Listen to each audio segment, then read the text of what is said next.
All right. Hello, Albert's List, and welcome. We hope you're having a safe week out there and also appreciate your patience in trying to figure out this platform. Um, Zoom, no doubt, is trying to figure out a lot of things at this time themselves, and so we'll be hopefully talking to them here in a little bit. With the ongoing economic downturn, you may find yourself working with a recruiter. And we have thousands of them here on Albert's List who post on a weekly basis with a lot of the roles that they have. And whether you're looking for a full-time role or a contract job, you're definitely going to run into a recruiter since they are the gatekeeper for a lot of jobs out there. That's why tonight I've decided to bring in April Starlight of Tangerine Search. She fields a wide variety of roles from software engineering to marketing to admin and everything in between. You've probably seen her in the community. She's very engaging, she's very interactive, and she's very helpful for all of those who are in the midst of their job search.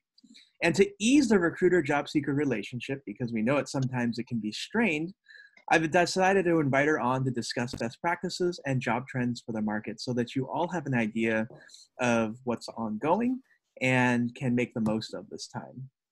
Tonight, she'll be talking about how to work with a recruiter, such as herself, from putting your best foot out there to dealing with ghosting. During the presentation, you can ask questions, and we'll be also answering questions from the Facebook group and the Facebook chat and provide your thoughts. April, it's great to have you here, and thank you for taking the time. Yeah, absolutely. Thank you so much for inviting me.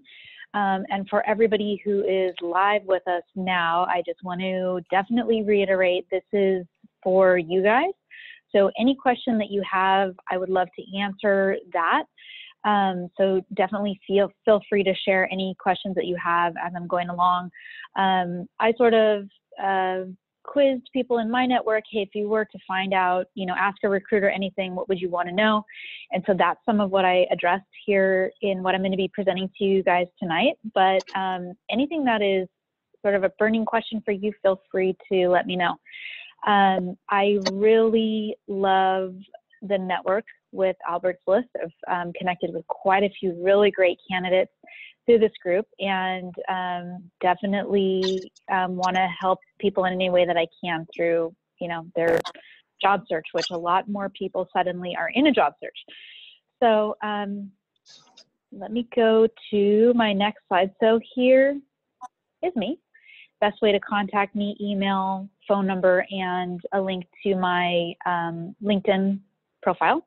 I do post quite a few jobs there. A little bit about myself. So I've been a recruiter for 10 years. I'm based here in the Bay Area. I have and do support clients all across the United States. I've had jobs also in Canada. Primarily I do technical recruiting, but I do have clients that ask me for other things as well, as Albert mentioned, marketing and admin, legal, all kinds of different things as well. So I'd love to connect with anybody that's on the market and get your resume on file so that I can reach out to you as soon as I have something that might be a match. Okay, so first I want to give you guys a little bit of background just about the job search. So this is some information that I found on the TalentWorks website just about the average interview process. Keep in mind, these are pre-COVID stats. I would say that this information does track pretty closely to my experience just in terms of how many applicants does it take to get an interview? How many interviews does it take to get an offer on a certain position? So, just so that you guys know, job seekers, the whole process that you're going through, the recruiter is going through that with you and going through that with many candidates all at one time. So on average, a job search takes almost 85 days. This obviously varies depending on what your background is. If it's in marketing, is it in IT? Some positions pop up more rarely. If you have a director level role, there's obviously less of those than if you're in an admin or maybe do, customer service support, something like that, where it's easier and faster to get something. So this is just, I just wanted to share these stats as an overview. is challenging even in the best of times. And these statistics are assuming that you are applying for jobs that you are qualified for, that are relevant for your background, that are a good match for you, and all of that. It is going to take, on average, 200 applications to land the job that you're looking for. So I just share this information to, let you guys know if you're having a hard time, if you're struggling, if you feel like, oh my gosh, I've completed so many applications, maybe there's something wrong with me, maybe I need to get another certification, all that. Not to say anything about developing your skill set and your background. It's always good to go get those certification, but I talk to a lot of people that struggle in their job search, and it's so hard not to take it personally when you're getting those rejection letters. Sorry, we found somebody else, or whatever the case may be. But really, no matter who you are, the job search takes some time, and it takes a lot of effort. So I just wanted to share these stats with you so that just keep it in mind. Moving on. So this is my motto that I live by as a recruiter: feed your network and your network will feed you. And it is the same when you're on the job market. So here's you in the middle. You're a great candidate. You have a great skill set. Whatever your background is, you have some expertise and skills and knowledge that no one else has. And the best way that you're going to get yourself into a good new opportunity is by leaning on your network, building and developing your network. So you're going to want a mix of people. You're going to want to connect with agency recruiters, corporate recruiters, your friends that work at companies. Sometimes they're actually paid to give a referral, to refer you to an open position. They could get a referral fee in that company that they work for. So don't feel like you're imposing on somebody by asking them to recommend you for a position. If you see something posted, you want to work at TikTok and you have a friend that works over there, you're going to ask that friend before you apply online. One other thing I wanted to go over with everybody is the difference between agency recruiters and corporate recruiters. So agency recruiters are folks that work at like a Robert Half or that kind of agency, where they may have all kinds of different opportunities. And some of them are going to be contract, some of them are going to be full-time, but they have access to all different kinds of jobs in different places. And that's the seat that I have always been in. I've always been an agency recruiter. And then the opposite of that is you have the corporate recruiter. Maybe they work at Blue Shield of California. They work internally or at Facebook or whatever company you're targeting. They sit on site or remote or whatever it is, but they only strictly recruit for positions in that company. So that's the main difference between those two. You're going to find a lot more variation in terms of the quality of recruiter when you're talking to agency recruiters, because there's people at all different levels there. You might be talking to some folks that are offshore that are just, their whole job is just sourcing candidates in bulk. They may not even really understand the job that they're sourcing for, or the geography, where the location is.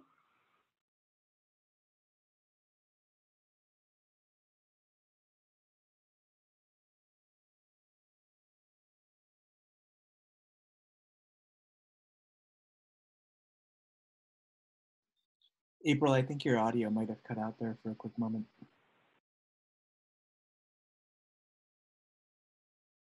Hello, testing. I can hear you now. Can you hear me now? Yep, I can hear you now. Okay, thank you. Okay, technical issues all around. So anyhow, the corporate recruiter, that's the person that sits on site. You don't have a choice about who this person is. So this is a bridge you cannot burn. You want to be very nice to them, even if they frustrate you or whatever the case may be, because that is the person assigned to working with the hiring manager at that particular company. Corporate recruiter has some additional benefits because a lot of times they work in the office with the person who's actually hiring for that role. They're also a direct employee of that company that you're applying for. So they're going to have insights that an agency recruiter is not going to know about quite as much. agency recruiter, if you're talking to someone you don't really like, you actually can find another agency recruiter. So let's say there's a position at Wells Fargo that you're interested in, a contract role at Wells Fargo, somebody calls you about, but you just, for whatever reason, that's not a recruiter that you want to work with. Maybe they didn't really have the information, or you just didn't get a good gut feeling about that person, whatever it is, you can actually call around and find another agency that is also supporting Wells Fargo and someone else who can present you to that. So we'll get to that a little bit more, some of the slides coming up, but I just wanted to kind of describe the differences between the two. There's a lot of similarities. Recruiters, both in an agency or in a corporate setting, they're going to have a very high workload. They're going to have a lot of resumes that they're screening and looking at, and a lot of open positions that they're responsible for. Agency recruiter is a little bit more motivated by getting that placement, getting you actually started and sitting in that seat, because that's actually when they get paid. And we all like getting paid because we just love eating food, living indoors. It's great. Corporate recruiter, they're typically on a salary, so they're not as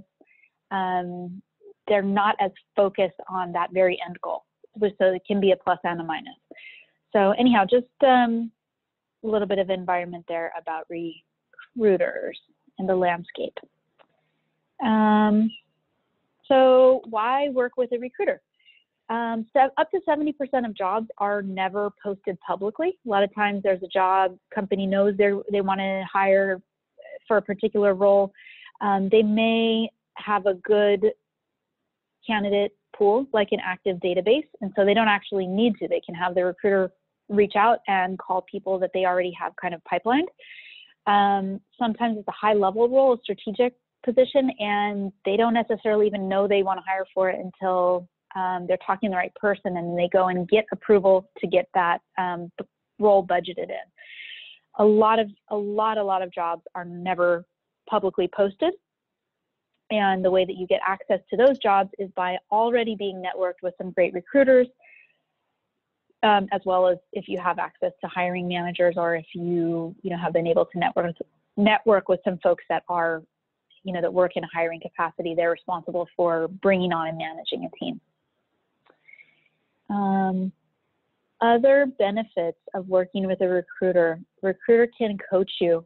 They know kind of the personality, the management style of the person that you'll be interviewing with. They can kind of mentor you and give you strategy things to emphasize, like, this manager is really looking for someone who, speaking of professional development, this is a manager who really values ongoing professional development. So make sure that you speak to the courses you've been taking, like if you're taking online courses or going back for more certifications or whatever the case may be. This is just an example. They can really tell you kind of what that person is looking for. You're going to get this a lot with an agency recruiter if they have a good relationship with that hiring manager, because again, they are highly motivated to get you hired and in that seat. So they're going to give you any tips that they can in terms of what items to focus on in terms of your background, or maybe they're looking for, whatever they're looking for, they're going to share that with you. Your recruiter can also help you negotiate a better rate. They know what the client has budgeted and can help you. You can be pretty upfront with your recruiter in terms of your salary, target, your goal, what you're looking for there, and they can help you to, get the best offer when it comes time to actually get that job offer. Okay, so we talked a little bit about agency recruiters, and I'm sure a lot of people that are on this call right now and people who will be watching this later have gotten calls just from a ton of recruiters. Maybe you've posted your resume somewhere, it's on CareerBuilder, Indeed, or whatever, and you get a whole bunch of phone calls all of a sudden and emails. Find a couple, I really recommend for a job search, find a couple of good agency recruiters, someone that you can trust, someone who seems to take a few minutes to talk to you and get to know your skills and experience, and who wants to know your goals. someone who knows their client or their hiring manager fairly well. So these are questions that you can ask them about, like, okay, how long have you been working with this company? Have you placed any other candidates in this team or at this company? And another great way to gauge a good recruiter is how responsive are they to you? So if you're reaching out for follow-up, are they getting back to you? Are they not so much? Looks like we got a couple of questions coming in. How do I go about networking recruiters on LinkedIn? So recruiters actually are going to be fairly happy to connect with you. Again, they get paid for placing you into jobs. So just send them an invite. And when you reach out and send that invite, I would recommend including, hey, this, I'm looking for whatever it is, project manager within whatever location that you can work in. So, hey, I'm open to San Francisco or Silicon Valley project management jobs, and I have experience in healthcare and banking. I'm just giving you guys an example. Just give them a couple of little specifics, just a brief blurb, and send them that invite. Almost all of the time they will respond or at least accept your invite. Nina asks, how do you deal with aggressive recruiters? I have had people call on the weekends. I would recommend, actually, to most people, if you're going to post your resume publicly, you're going to put it up somewhere where recruiters can call you. Get yourself a Google Voice or some other line that you can have forward to your phone that you can turn off. You are going to have, especially if you have a skill set that's in high demand, you're going to have people calling you at all hours. And as a recruiter, we actually have people doing this to us that are trying to market their candidates to us so that we can then go market them to our clients. And I have people calling my phone at 5 a.m. because it is 8 o'clock on East Coast or whatever the case may be, and it's just sort of out of your control. So I highly recommend get something like a Google Voice or something like that so that when your job search is over, you can turn that off. On the weekends, you can turn the call forwarding off whenever you don't want that to be bothering you. And another really big, important thing that folks don't realize, if you post your resume publicly, which is sort of public, but sort of not, say you put it on Monster, that's a paid site. So you actually have to have a business license showing that you are a recruiter or an HR, you're in talent acquisition, you have to pay for that monthly. So it's not completely public, but still what happens is agencies go out, they have a web crawler that logs in for them and just sucks all the, here, okay, like we have a project management role open. It's going to take all the PMP people and pull them into the database. And so even later you take your resume off Monster, it's still in the database of whatever number of companies that have pulled it into their system. So the way that you can control that is to create contact info up front that you can control. So if I wanted to be on a job search, I could go like apriljobsearch@gmail.com and have that forward to my regular email address. And then when I'm done looking for a job, I can just turn that forwarding off and not look at that email until I'm on the job market the next time. Say if I finish up a contract, something like that, I could deal with it. Okay.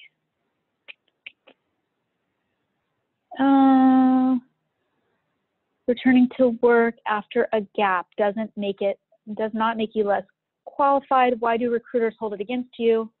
How can we convince you it's not an issue?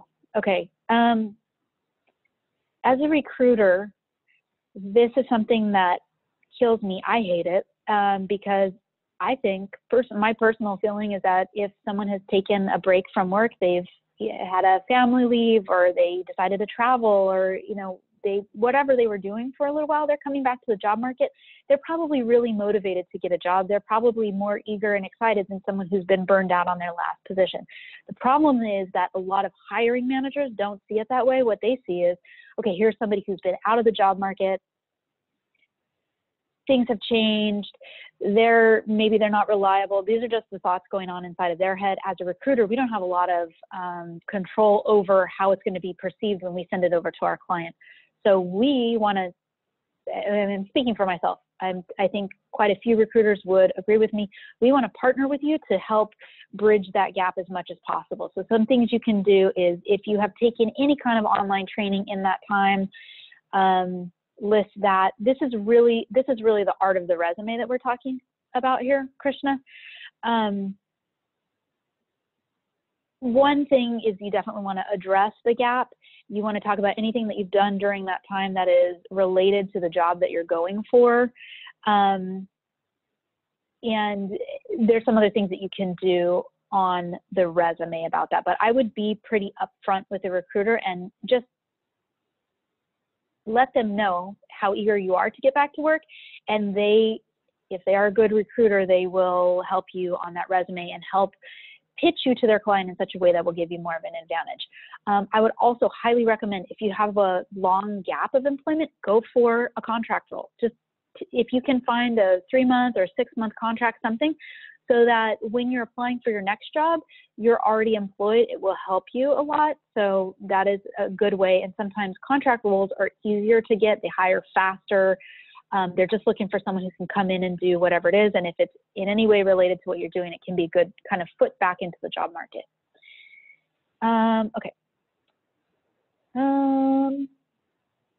Okay. This is from Lucy. While agency recruiters might be focused on landing you the job by providing you tips, they may also have other clients looking for the same position. I think you mean other candidates applying, competing with you.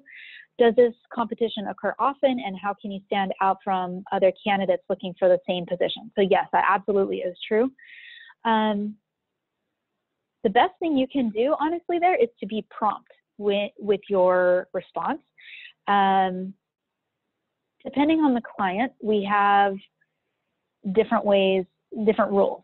So if you are working on contract positions, I'm just going to throw out like Kaiser, maybe Wells Fargo, one of these large companies that has a system in place for contract work. Typically, there's a limit in terms of how many resumes a recruiter can present to that. So they have so many days and they can submit their top 3 candidates. Sometimes it's only 2. So you want to get on the phone with that recruiter as soon as you can and tell them the reason why you're a good fit. That is the number one way to stand out. A lot of people will, oh, I'm busy, I'll call you back at the end of the day. Sometimes at the end of the day, as a recruiter, we've found our 2 people and we have 15 jobs on our plate. And so we're not necessarily going back to that. So you may get a response at that point of like, okay, well, I'll circle back with you depending, if I need more candidates. Okay, Nina also said that she had an agency recruiter get mad about saying no to an offer a few years ago. That will happen. It's always a letdown when you have someone not accept an offer. I think the biggest, most important thing is just be clear and communicate with your recruiter all along the process. Hey, I am in process for X, Y, and Z. There's multiple offers or, potential offers coming down the pipeline. This is what I'm interviewing for. Really, no one should hold it against you if you don't accept an offer. What is a major problem is if you accept an offer and then you back out. That is very, very bad. It can even cause a recruiter sometimes to lose a client. So that one is a really big deal. But if you get an offer, you're not obligated to accept it if you have something else. And the best way is just to be really clear all along the line in terms of, hey, I'm interviewing for a couple of things. That way they're not surprised. And it also allows, like for me, if I know, okay, I might get an offer for Nina on Monday, but I know Nina's interviewing for a couple of separate things. So if Nina, you're telling me, hey, I'm interviewing on a couple of things, I might spend Saturday and Sunday, a couple hours finding some backup candidates. So if that offer comes in and Nina goes, you know what, Facebook's offering me more money, I'm not going to Google, whatever it is. And I've got a couple people that when I go to my client, hey, unfortunately, we were just too late or the rate was better on this other thing or whatever, I can say, here's, a couple other people for you to look at. Okay. Patrick, would it be okay to reach out to a corporate recruiter again if you previously worked with them and did not make it past the interview stage? Or would it be better to reach out to a different recruiter? Yes, it is great to always reach back to a recruiter that you've worked with. You never have anything to lose except a job that you already don't have. So always reach out. I would say definitely don't hold it against them, or don't take it personally if they don't respond to you. When I say that we get busy, I mean, sometimes it's just the workload sometimes just gets impossible, and we just have to figure out, like, okay, what is the most important thing for us to do? And that's related to our clients more so than our candidates. So sometimes you don't hear back, but that doesn't mean that it was a bad idea to reach out to that recruiter. And the fact that you didn't get the offer doesn't necessarily mean that you weren't a good candidate. There can be a lot of reasons why you just, for whatever reason, that company really liked you. One other person had slightly better this or that. They had used some specific software that you hadn't. They were more, whatever the thing may be. So just the fact that you didn't get an offer, I would not say it's a reason to not reach out. It's also not a reason to not reach out to other recruiters. You can still reach out to that recruiter you've worked with, the personalized message like, hey, Sam, we worked together in the past. How are things? You know, how are you? I'd love to work with you again. But you can also reach out to other people in that company. You can reach out to other recruiters at the same time. Okay, moving on. So I have addressed some of this in some of these questions, but really think like a recruiter. We're super slammed. I cannot emphasize this enough. This is, I just put a little screenshot here. This is a job that I posted for a data scientist. I got 571 applicants in 1 week. There's no way, obviously, I could call all those people and have a conversation with them. Or, you know, in some cases, I don't think I even was able to actually review all of these resumes. The things that you can do to stand out, and I cannot emphasize this enough, is really look at every job you're applying to and look for what are the top 3 things that job requires. This is what a recruiter does. I get a new job, it's coming in, I have a new client, and I'm just going to look at, okay, what are the absolute must-haves? Like, here's a long blah, blah, blah, who we are, who you are, your responsibilities, benefits of working with us. We have a ping pong table. At the end of the day, for the recruiter, we're going, okay, they need a person with Excel that knows pivot tables and macros and has worked within a healthcare environment, so they know, medical terminology or something. I'm just giving you an example here.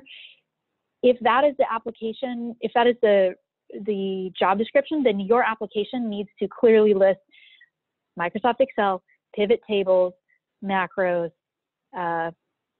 health claims or healthcare data or whatever it is, because that is the number one thing to get you through the first bit of the funnel. So if you remember that little funnel chart that I had at the beginning, a lot of the biggest part of the job search that is the most challenging is getting from here, where we have 500 and something, 571 applicants, getting that down to the top 7 that you might present to your client, to the 3 they might interview, to the 1 they might hire. So that is the biggest gap there, is closing that gap of how many applicants to getting actually presented through all the gateways, through the recruiter, in order to get to that interview.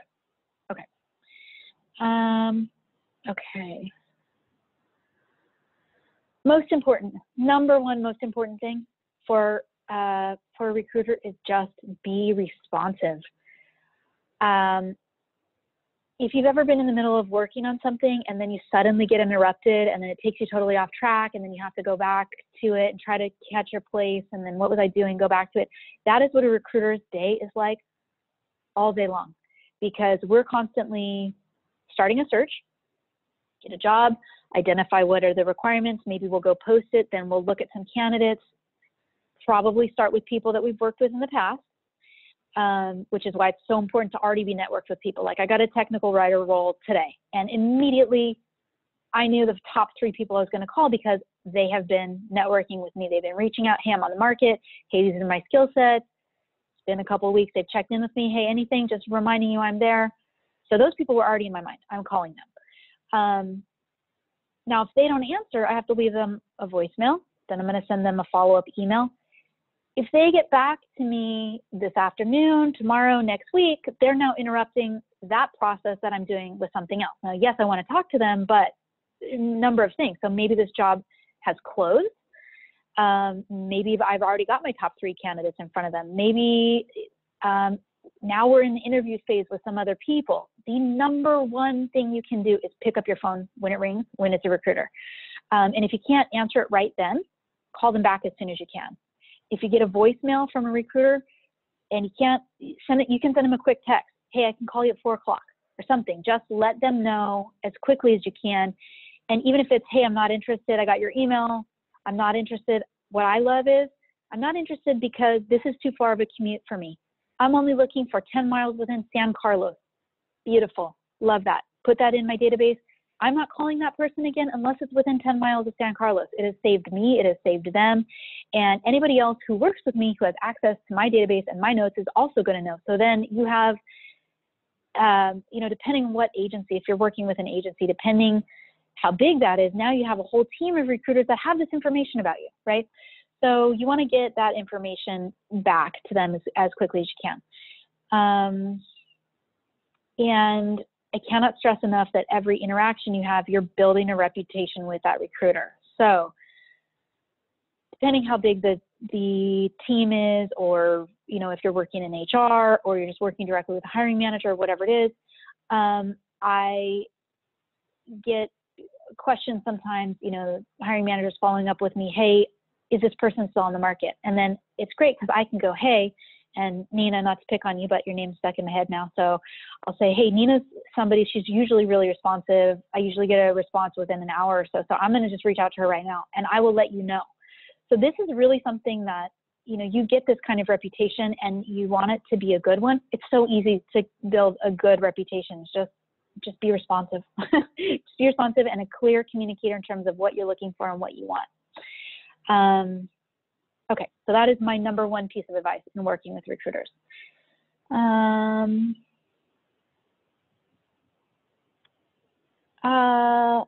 Aiko says, a person at the company of my dreams reached out to me to apply for a position. She thought I would be an amazing fit for the role. However, last week I received a rejection from the hiring manager. One thing that I didn't do was list my skills on my resume. I actually didn't list my current role, which led me to the role. When I reached out to the person who referred me, I was told that I didn't list my corporate relationship, et cetera. I lost the opportunity, but what else can I keep in mind? So I'm in the running for other opportunities that would open up in this dream company. Okay. Hello. I would say, again, this really goes back to customize that resume for every application. That's something I can help you with. I know that in the Albert's List group, there's a whole list of professionals that can help you with that. And we'll get to a little bit more about the resume here in a little bit. But yeah, just make sure, take every job description, boil it down to the must-haves and list those out. You want those must-haves to be at the top where you list your skills and experience. You want it listed within wherever you've used it. And you also want to say what you did with it. So if you've used Salesforce, you want to have it listed at the top of your skills. And then you want to say where you've used it. Now, were you a user? Were you an admin? What did you do with it? What kind of, were you using it to log phone calls with your customers? Were you using it as a CRM? In which case, which functions did you use with it, or whatever you did with it? You want all of that to be really clear, because it just reiterates, like, okay, they're a match here, they're a match here, they're a match there. You're trying to get through the part where you look good on paper. Okay. Okay. Most importantly, and within your control, and I just want to reemphasize that the job seeking is super tough. It's really hard. It is so hard, and it is so frustrating. And I know, I feel your pain, because as a recruiter, we have the exact same pain. So many things go wrong, budget falls through, global pandemic, things happen that are completely outside of your control. You're a great candidate, you're in the mix, and then they get an internal referral that ends up being an even better match, or they decide to, just go a different direction or whatever. It's out of your control. So you want to focus in your job search on the things that are within your control. So one, be proactive, reach out to connect with people. If you have a recommendation within the company, try to connect with the people in HR, talent acquisition, know what you want. Try to not be one of these people, if you get them on the phone, like I'll find a great resume, I'll call somebody up and they'll just talk my ear off, and I'm having to constantly hop in there and interrupt them because, I got a lot of people to talk to in a day, and there's only so many productive hours in a day, right? So what I'm trying to get to when I'm talking to somebody, I do want to get to know you a little bit. I want to understand, what motivates you? What do you want out of a job? Like, are you more interested in professional development? Are you looking to grow into becoming a manager? Is it all about the cash for you? In which case, that's fine. If money's your main motivator, that's fine. Just say it up front. I only want fully remote. Whatever your thing is, want to understand a little bit about your job search. And you can even be really specific. I worked with a candidate one time who told me he was open to relocating, but only places below a certain altitude because his wife had a heart surgery and all this stuff. Like, okay, that's fine. I can, I can jot that down, and before I call you, I can check and see, does this meet that criteria? We can check and see. But get that information across in a succinct way. You want to make sure you cover where you're willing to commute to. You want to know in your mind your salary or hourly rate requirement. Like, what's your minimum? What are you targeting? What would be like great for you? Don't let anybody talk you into a rate that is below market value. If you're talking to a recruiter within California or for any job that is in California, they are required by law to tell you the range. So you can just go ahead and ask them. They might try to ask you, like, what are you targeting? You can turn the tables on them and say, well, what is the range? About that, you want to kind of come in somewhere that is appropriate, market appropriate, and there's a lot of information. Search the web, check it out. Glassdoor, I think, has good salary information. You can just Google it and get an idea in your neighborhood and your, where you're living and working, what is the appropriate rate for the position you're going after. Sometimes for certain roles, if it's a contract, sometimes you have to give that rate information up front. Like, if I'm uploading you into an applicant tracking system for a major corporation, whatever rate we agree on for that contract, you're married to it. We're married to it as a staffing firm. We have agreed to that. That is your rate, and you can't negotiate later. So you want to get a sense. Up front. It's very different for full-time. If you're interviewing for a full-time, you can kind of say, like, I'm looking for between 90 and 100,000. I'm looking for between 140 and 150, something like that. And there's more negotiation down the line, but on contracts, you really have to kind of understand that up front. What is your ideal job title? Jobs you are not willing to consider, things like that. So have all that information handy so that you can share it with your recruiter. You want your phone call to be 7 to 15 minutes. You don't want to take up more than 15 minutes of their time unless the recruiter is actively asking you, hey, I want more information about this or about that. Just because, like I said, they have a lot of people to talk to in a day. Sometimes they need additional information from you in order to create the really nice presentation that their client is looking for. But aside from that, try to address all of those main points within a 15-minute time period. Have a strong resume ready to go. And you want to have one that is generic in terms of it covers all of your experience fairly well. And you also want to have an editable format like a Microsoft Word document that you can send out to that recruiter. And the reason for that is if you know your client really well and you have a lot of experience as a recruiter, you may want to make some adjustments on that resume.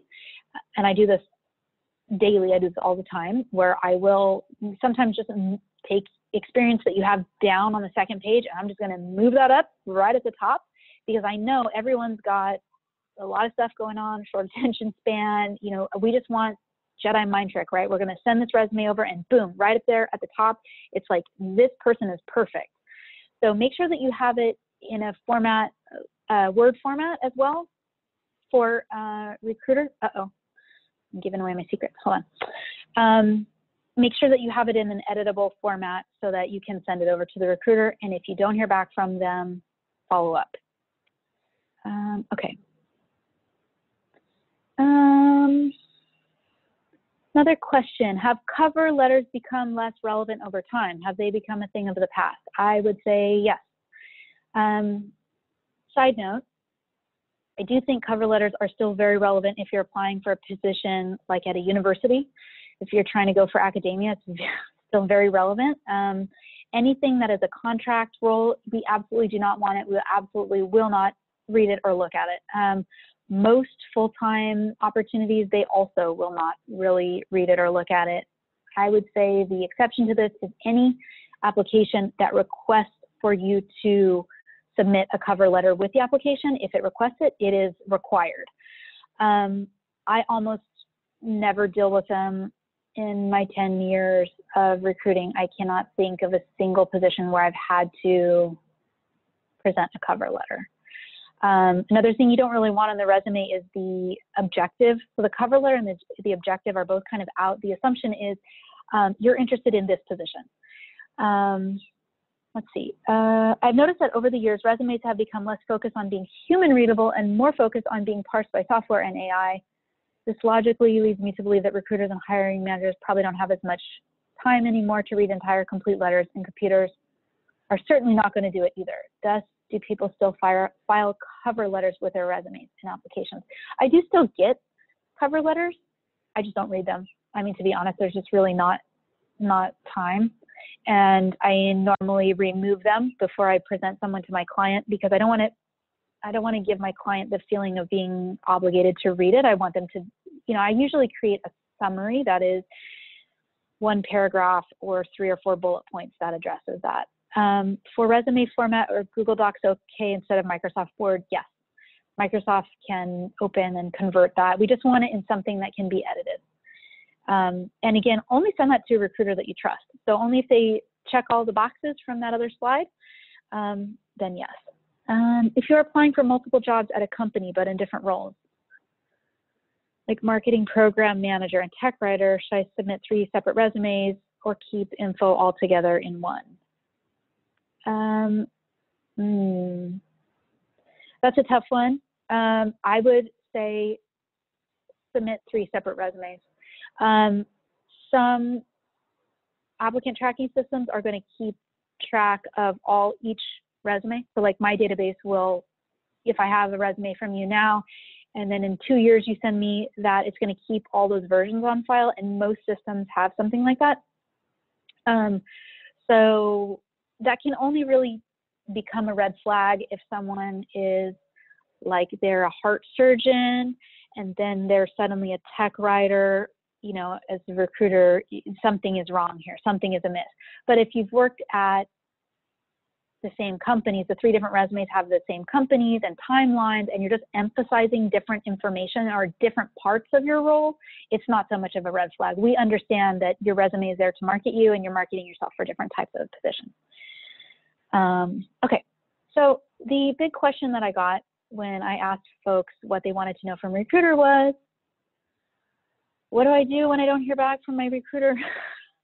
I applied for a job and I never heard back. This does happen. I feel like if you interview for a position, you deserve to hear back. And if you're working with a company or recruiter and you go on a phone screen, a face-to-face interview, I've heard of people being ghosted after a face-to-face interview, and it just breaks my heart. It's, I think, a horrible practice. There are bad recruiters out there. There are folks that just don't necessarily respect the job seeker. And I think, unfortunately, sometimes, people come into contact with those folks. So if that happens, I would also say, don't take it personally and just follow up with them. Hey, just following up. Wanted to know if there's any feedback from my interview. Do you have any follow-up questions? It can sometimes take a while to get feedback, just depending. If manager's really busy, they may spread their interviews out over several weeks. Right now, we're having a lot of uncertainty with the job market. Companies aren't sure what's going to happen. Are they going to be able to, if they hire people, are they going to be able to keep them on board? So right now I'm seeing interview process, like I had a position with a major national healthcare company that they started taking applications in March, and they are still actively reviewing and giving feedback on candidates now. And so I've got a couple candidates that are following up with me, and I love that because as a recruiter, what we do is we're always going forward, right? We got a new job order, we're trying to find people for that. We're always kind of going into the future. So we don't always even get feedback from our clients. Say we present you for an opportunity. If you don't interview for it, you may never have been specifically rejected.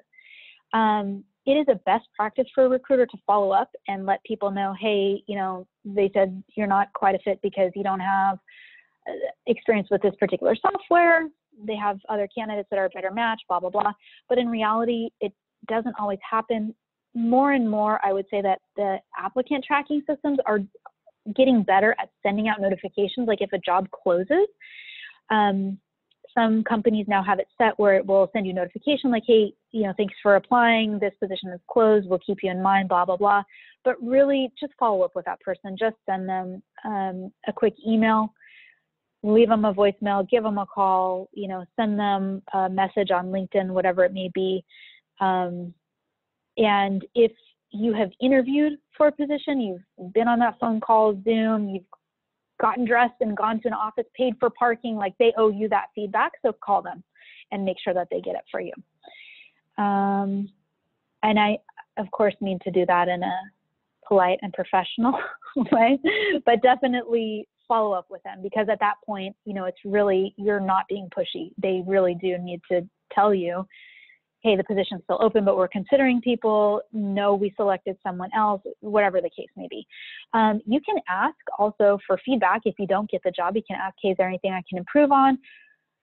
You may or may not get a relevant answer. I would also tell you to take anything that you get in terms of feedback with a grain of salt, because you're always interviewing with a particular person that has a particular way of doing things, and the feedback they give you may be relevant for their group and their company, but some other company may really like you for the same reason that this company disliked you. So take it with a grain of salt, any feedback that you get.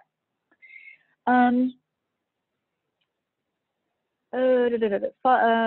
Anna, following up on your private comment about resumes, what would you recommend someone who has multiple careers regarding their resume when working with a recruiter? So I definitely work with folks who have had multiple careers or had a career shift at some point, and you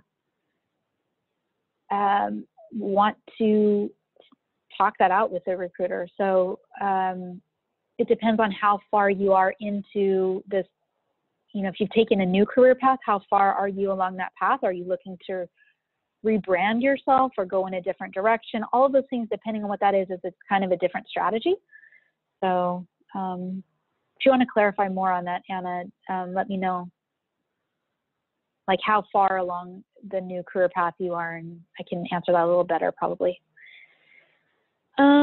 Okay, moving on. Absolutely do not.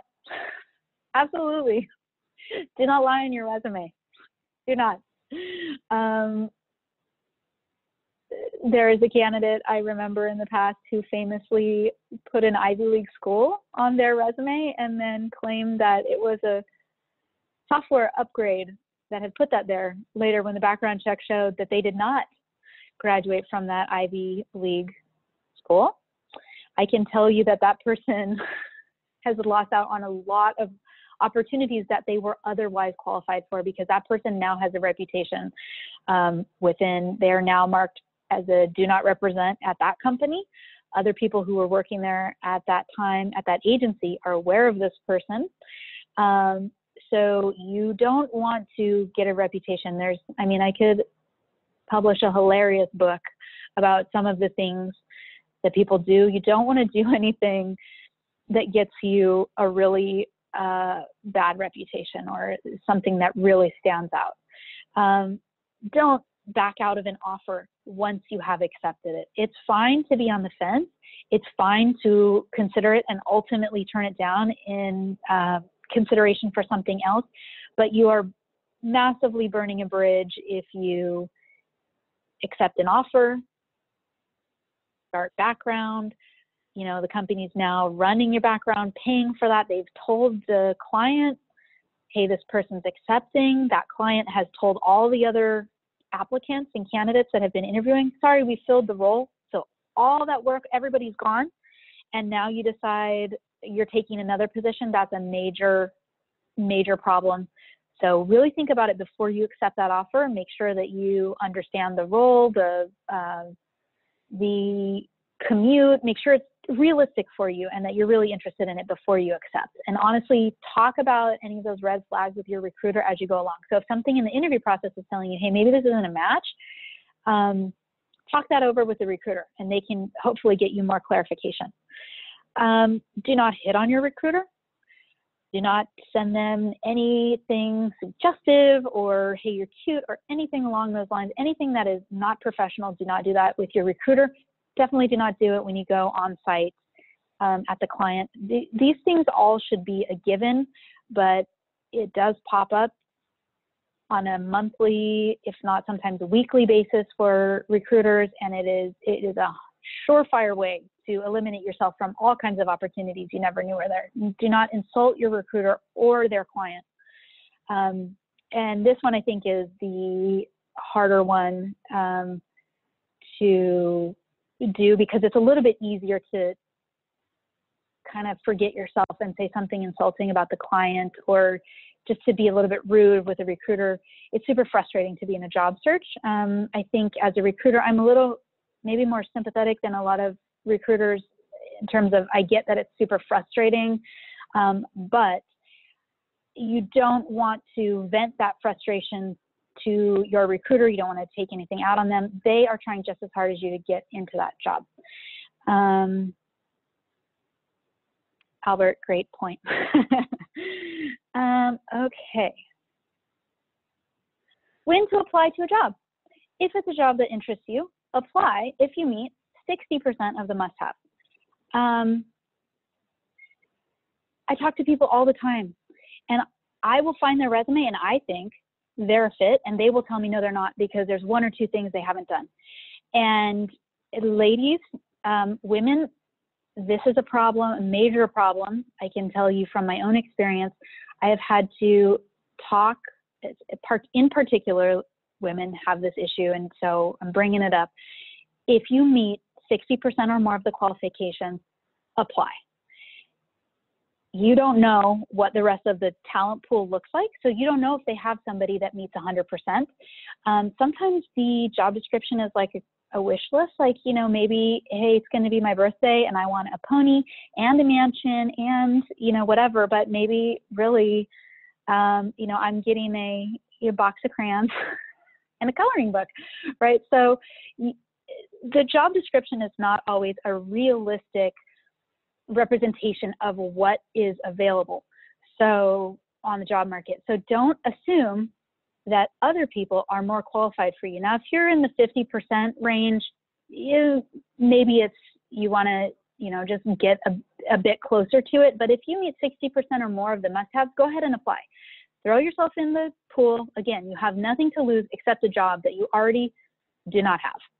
So, and even when you do that, you're still putting your resume in another database. You're getting yourself in front of more people in talent acquisition. And I have placed people that I have come into contact with because they applied to a job, didn't ultimately get that job. And I said, oh, you know what? I have another position coming up that I think that you could be a fit for. And then we've got them placed in something else. So go ahead and throw your name in the bucket. Just make sure that whatever 60% that you do have that they're looking for is very clearly spelled out in that resume.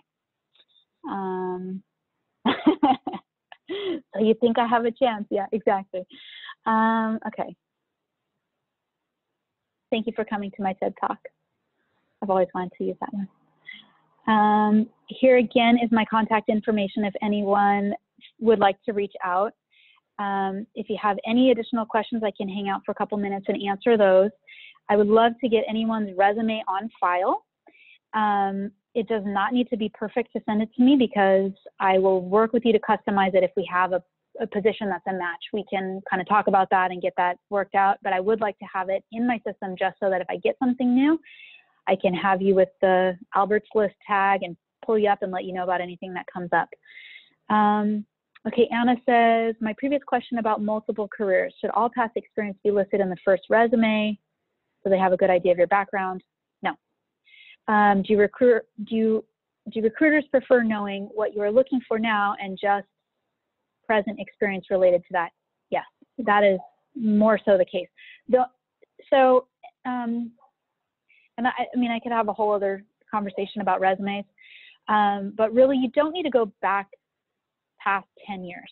So if you're looking for a role that is relevant to what you've been doing for the last 10 years, you don't even really need to bring up a prior career unless it's somehow related. Like I was a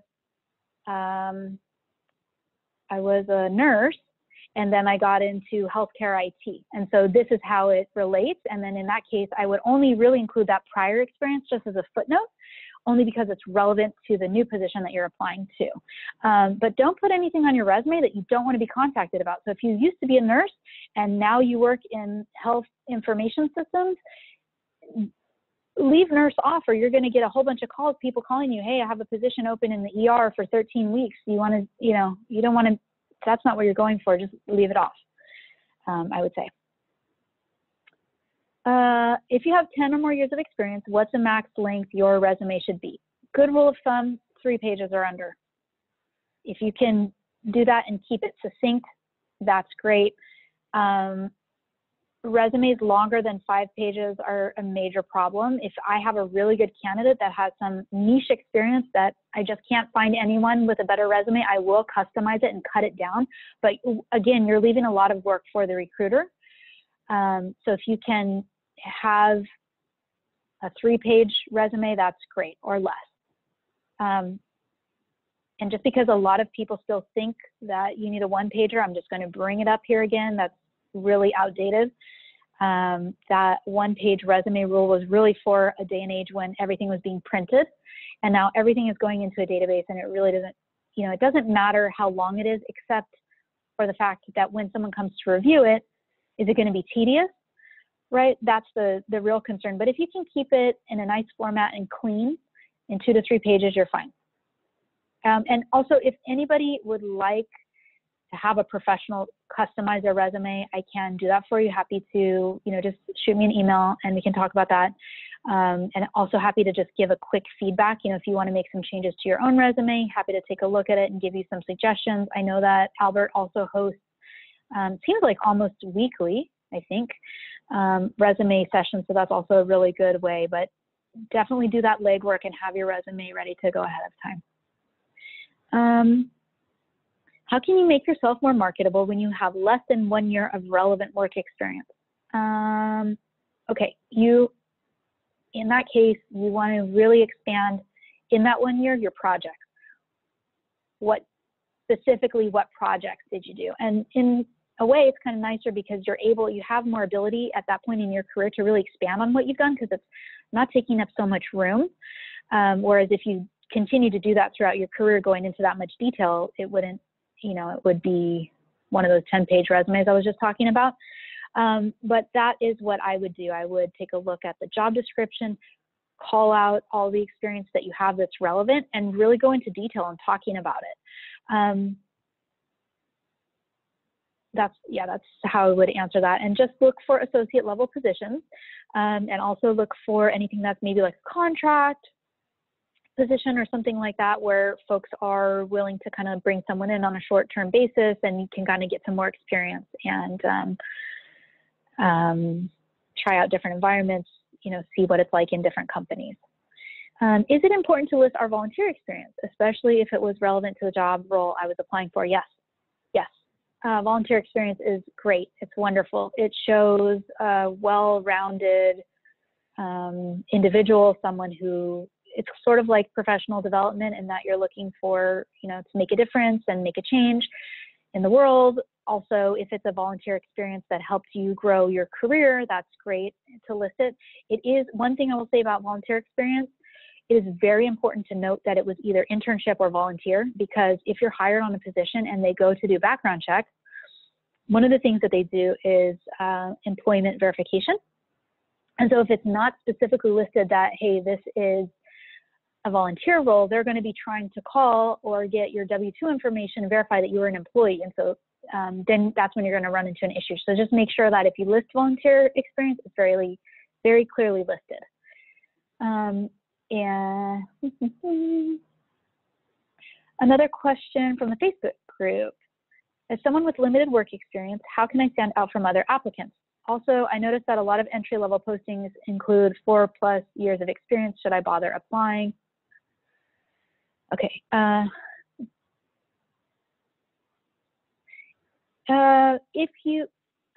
entry-level job should not need 4 or more years of experience. I would say that is, that's just a standard role, or, you know, mid-career kind of. Entry level is really 0 to 1 years of experience. If they are calling for 4 years of experience, I would say probably don't apply if you have less than a year. If you have 2.5, 3 years, maybe you could give it a try and see. And if you have limited work experience, you can stand out, again, by really listing the projects you've done. If you have academic experience, going into some detail on that. And again, another thing there is really networking.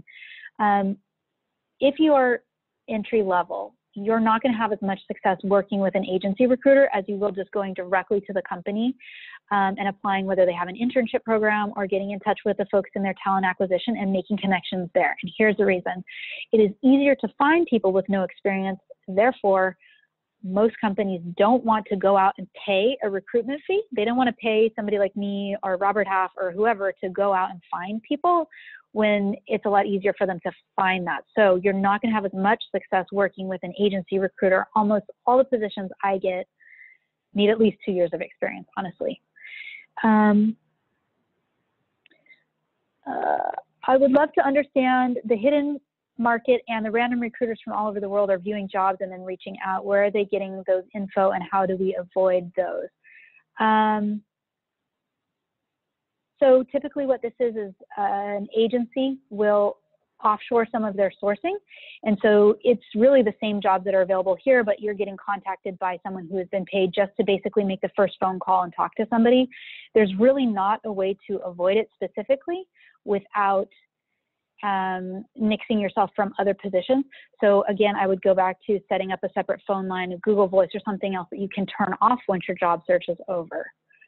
And a really good question to ask people when they're calling you is, do you have a direct relationship with this client? Like, is this your client? Because sometimes you'll get a recruiter who's trying to talk to you so they can market you to another recruiter, and then that recruiter is going to recruit you, you know, send you to whatever company that it is. And if you can, avoid that by asking them, you know, is this your client? Is this your direct client?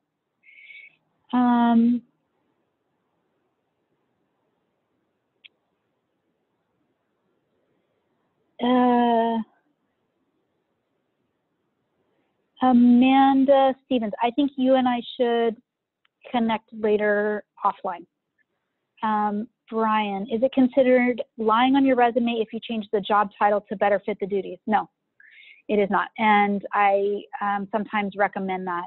Now, again, if you go from brain surgeon to data entry, obviously there's an issue there. If you were a project manager and your company had a weird way of phrasing that, or sometimes companies have their own internal job titles that they don't track with an external, you know, what it is most commonly called.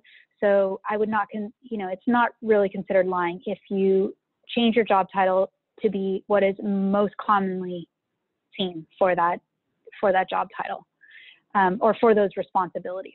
And in some cases, I recommend that depending on the person and what they're applying for and whatever. Typically, if you go through the employment verification, they're going to ask, did this person work at this company? Was this their title? And as long as it's pretty close and in both of those regards, you're fine.